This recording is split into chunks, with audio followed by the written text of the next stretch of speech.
Hi guys, welcome to logic and levels. Logic and levels में आपका स्वागत है। तो इस वीडियो में हम लोग बात करने जा रहे हैं APL अपोलो ट्यूब्स के बारे में। अब अपोलो ट्यूब्स का जो शेयर है वो करीब अगर आप देखेंगे तो 2020 से 2020 में जब कोरोना ने इम्पैक्ट किया था तो ये करीब 240-230 के आसपास गिर गया था। और अभी अगर इसका प्राइस देखें तो ये देखिए 1900 के आसपास, 250 से 240 से 1900, 683% का मूव, 685, 683 से भी ज्यादा, मतलब इतना बड़ा मूव इसने लगा दिया है और एक साल के अंदर अंदर। तो अब इसकी बात करते हैं। ये वैसे तो कंपनी स्टील के जो पाइप्स होती हैं, स्टील ट्यूब्स जो होते हैं, ये कंपनी वो मैन्युफैक्चर करती है। अब ये वनडे का चार्ट मैंने लगा रखा है। अब ये जो स्टॉक है इसका जो एक बेसिक सा नेचर जो निकल के आया है वो है बाइंग ऑन डिप्स। मतलब इसमें इन्वेस्टर जैसे ही हल्का सा डिप मिलता है, हल्का सा नीचे गिरता है, तो सीधा बाय कर देते हैं उसमें। और थोड़ी नहीं, अच्छी खासी बाइंग करते हैं कि प्राइस उससे काफी ऊपर जाता है। तो ये अगर आप देखेंगे 1900 के आसपास इसने अपना लाइफ टाइम हाई तोड़ के और 1880 1883 के आसपास इसने क्लोज किया था लास्ट ट्रेडिंग सेशन में। अब इसका एक बहुत बड़ा रीजन ये था कि कंपनी ने अगस्त के महीने में एक अनाउंसमेंट किया था कि वो सितंबर 18 को बोनस प्रोवाइड करने जा रही है, यानी कि बोनस शेयर्स प्रोवाइड करने जा रही है अपने शेयर होल्डर्स को। अब ये कंपनी ने रिकॉर्ड डेट दी थी 18th ऑफ सितंबर और एक्स बोनस डेट उसकी थी 16th of September. Record date होती है जिस दिन बोनस के शेयर्स जो होते हैं वो इशू किए जाते हैं, और एक्स बोनस डेट होती है उससे 2 दिन पहले की, 16 सितंबर है इसके लिए। तो एक्स बोनस डेट के पहले तक जितने शेयर होल्डर्स ने जितने भी शेयर्स बाय कर लिए हैं, सिर्फ उन्हीं को उतने नंबर ऑफ शेयर्स के हिसाब से वो लोग शेयर्स देंगे, बोनस शेयर्स। अब बोनस शेयर्स जो होते हैं वो हमेशा रेशियो के अकॉर्डिंग मिलते हैं, और इसमें रेशियो जो कंपनी ने अनाउंस किया है वो 1:1 का रेशियो है, 1:1 का।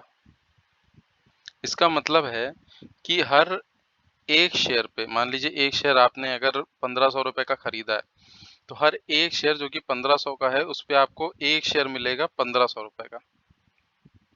एक शेयर अगर आपने 100 रुपए का खरीदा है तो उस पे एक शेयर मिलेगा 100 रुपए का। इसलिए जितने ज्यादा शेयर्स बाई कर सकते हैं लोग इसमें करते चले जा रहे हैं, और अभी भी मुझे नहीं लग रहा कि ये रुकेगा। एटलीस्ट 15-16 सितंबर तक तो शायद ना रुके ये। 16 सितंबर तो खैर एक्स बोनस डेट है, उसके पहले ही 14-15 सितंबर। तो जिस हिसाब से ये पैटर्न चल रहा है कि यहाँ पर लोग 1900 के लेवल तक ये पहुंच गया है, तो हो सकता हो ये जो मेन 1900 का है, नेक्स्ट ट्रेडिंग सेशन में 1900 पे हल्का सा रिट्रेसमेंट मिले और फिर ये जरा सा नीचे आए तो लोग फिर से इसमें अच्छी खासी बाइंग करेंगे और फिर इसको सीधा 2000 तक पहुंचा देंगे। तो मेरा जो मानना है, और मैं ये रिकमेंड बिल्कुल नहीं कर रहा हूँ कि आप इसमें बाइंग करें या सेलिंग करें या इन्वेस्ट करें, वो आपके ऊपर है। आप अपने फाइनेंशियल एडवाइजर से सलाह मशवरा करके, एडवाइस लेके आप तब इन्वेस्ट करें कहीं भी। मैं बिल्कुल ये रिकमेंड नहीं कर रहा हूँ, ये सिर्फ मेरा अपना एनालिसिस है अपने एक्सपीरियंस और नॉलेज के बेसिस पे। तो मेरा मानना ये है कि 15 सितंबर तक ये 2000 के लेवल्स शायद शो कर दे। जिस हिसाब से जितनी तेजी इसमें बनी हुई है, जो ये अप मूव इसमें बना हुआ है कि एक साल के अंदर अंदर 685% का इसने अप मूव दे दिया है, तो उस हिसाब से अगर देखा जाए तो हल्का सा ये डिप होने पे बायर्स इसमें अच्छा खासा एक्यूमुलेट कर रहे हैं। और इसका रीजन यही है कि जो ये बोनस डेट अनाउंस हुई है 18 सितंबर की, उस दिन बोनस मिलेगा अच्छा खासा। अब बात ये आती है कि बोनस चलो मिल गया, उसके बाद कहाँ तक जाएगा। तो देखिए, ये अपने लाइफ टाइम हाई को ब्रेक करता चला जा रहा है, करता चला जा रहा है।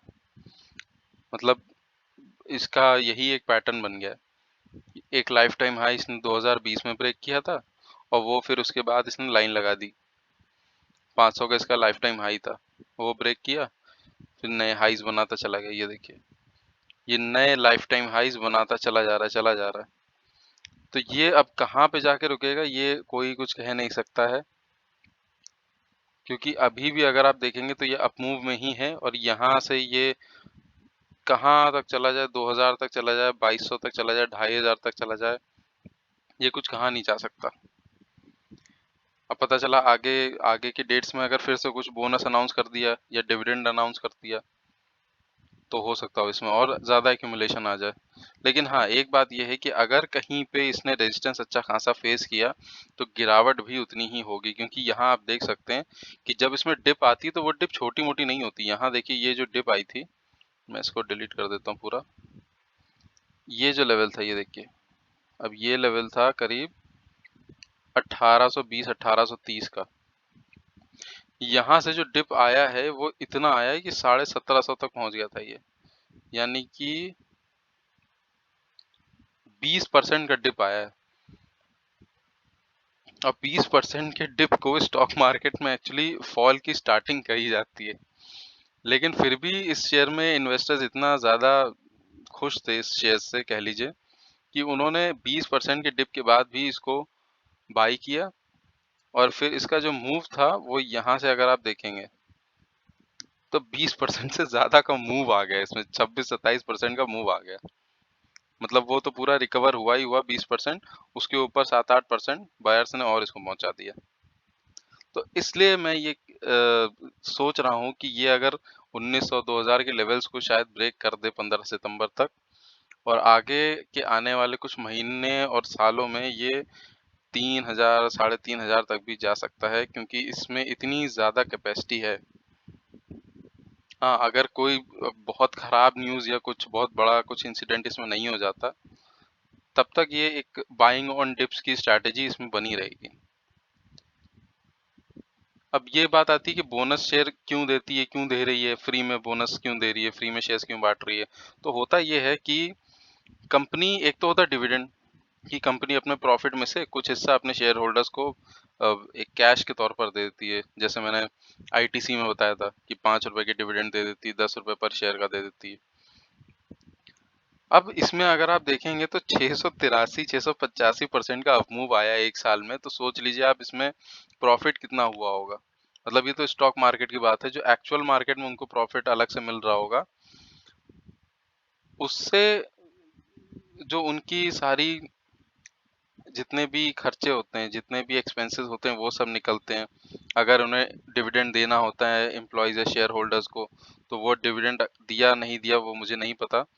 वो देने के बाद भी अगर उनकी जो रिटेन्ड अर्निंग जो होती है, एक रिटेन्ड अर्निंग कही जाती है, अगर वो रिटेन्ड अर्निंग भी मोर देन एक्सपेक्टेशन है, तो वो अपने शेयर होल्डर्स को ये फ्री में बोनस शेयर्स बांटते हैं। ये रीजन होता है बोनस शेयर्स का।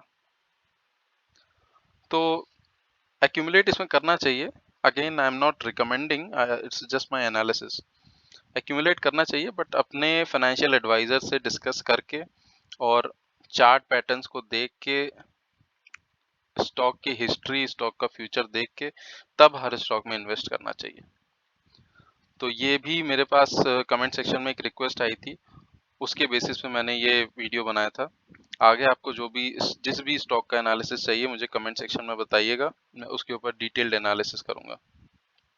And please do subscribe, like and share my channel. Thank you for today.